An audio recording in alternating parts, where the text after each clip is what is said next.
నమస్కారం, ఒకడికి సలాం అని ఎప్పుడు తలంచెరగదు. కెరటం అలిసిపోయి ఒకడి కోసం ఎప్పుడు ఆగదు. ఎంతమంది గుండెలు కలపడానికి వచ్చే ఒక చిన్న వర్షపు చినుకు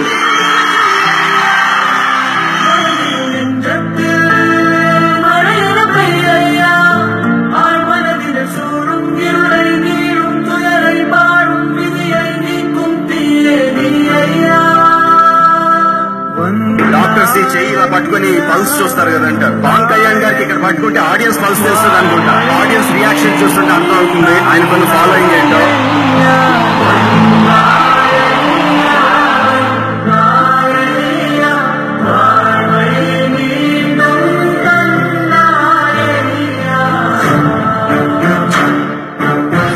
నాయకుడు అనేవాడు ఎలా ఉండాలి అంటే జనంతో పాటు నడవకూడదు. ఎందుకంటే జనం కంటే 4 అడుగులు ముందుండాలి. 4 అడుగులు ముందుంటే ఎక్కడ గోతులు ఉన్నాయి, ఎక్కడ పల్లాలు ఉన్నాయి, ఎక్కడ రాళ్ళు ఉన్నాయి, ఎక్కడ రప్పలు ఉన్నాయి తెలుస్తుంది. వెనకాల వచ్చే వాళ్ళకి చెప్పచ్చు.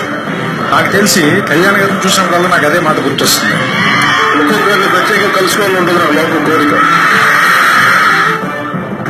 ఇటువైపు వెళ్ళమని చేయి చూపిస్తే అక్కడ ఏముంది అని కూడా ఆలోచించకుండా పరిగెత్తికి వెళ్ళిపోయేంత ప్రేమ, అభిమానం, సంపాదించుకునే శక్తి ఎక్కడో కోర్టులో ఒకరికి ఇస్తారు.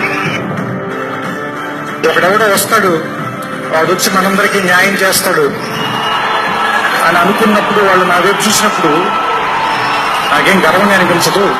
ఎందుకంటే ఇంకా ఎవడో ఒకడు వచ్చి న్యాయం చేయాల్సిన పరిస్థితులని జనాల ముందుకు బాధగా అనిపిస్తుంటుంది.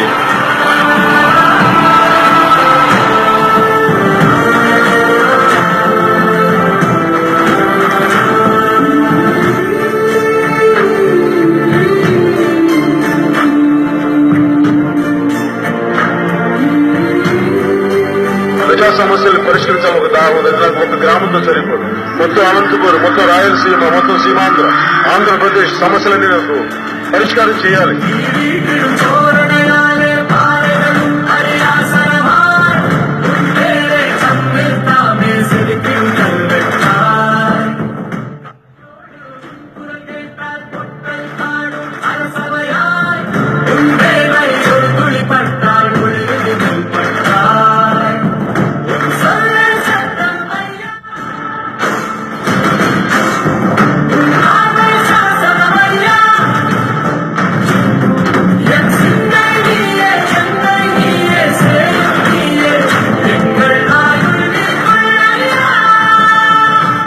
ఒక మనిషిలో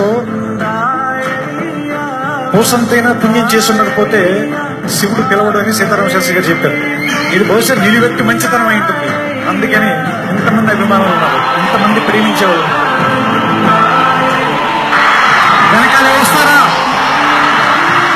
తోడుగా ఉందా వస్తారా?